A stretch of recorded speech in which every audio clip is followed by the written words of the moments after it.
हाल ही में कुछ दिन पहले हेलीकॉप्टर क्रैश में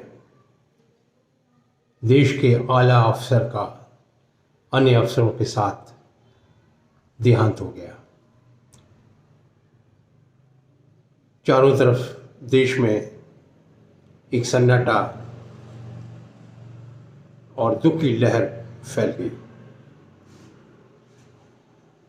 ऐसी दुख की घड़ी में किसी को समझ में नहीं आ रहा था कि ऐसे कैसे हो गया। चर्चाएं चालू, व्हाट्सएप पे सीनियर सिटीजन के ग्रुप में फिर चर्चा शुरू हुई कि ऐसे कैसे हो सकता है, ऐसे क्यों हो गया। जरूर इसके पीछे कोई राज है, कोई षड्यंत्र है। तरह तरह के कयास लगाए जाने लगे। ऐसा नहीं हो सकता, ऐसा हो ही नहीं सकता, कैसे हो गया। तो ये अटकलें चल रही थी, कयास चल रहे थे, बहसें हो रही थी, दोष रोपण प्रतिरोपण हो रहा था। इतने में एक जो चुपचाप बैठे हुए सीनियर सिटीजन थे, उन्होंने ऐप पे संदेश डाला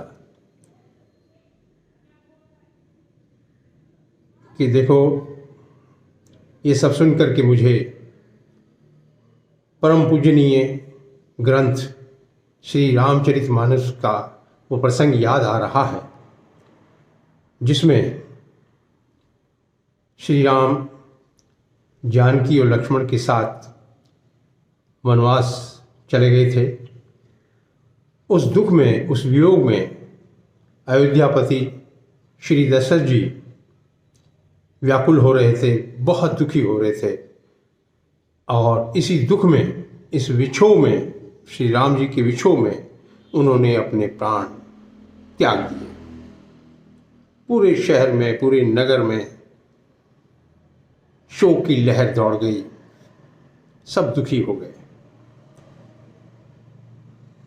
श्री राम के अनुज भरत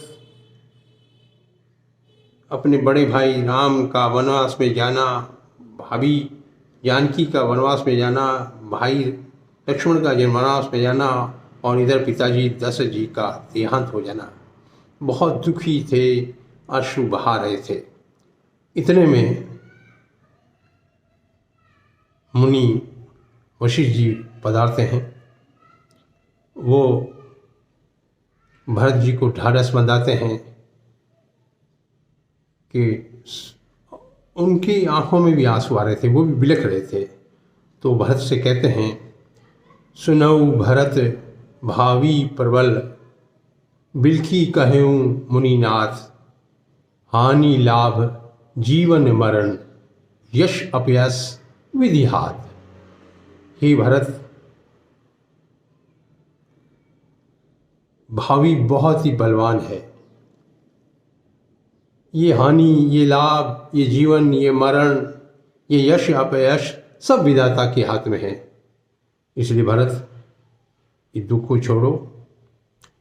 किसी पर भी क्रोध करने से क्या होगा, किसी को भी दोष देने से क्या होगा।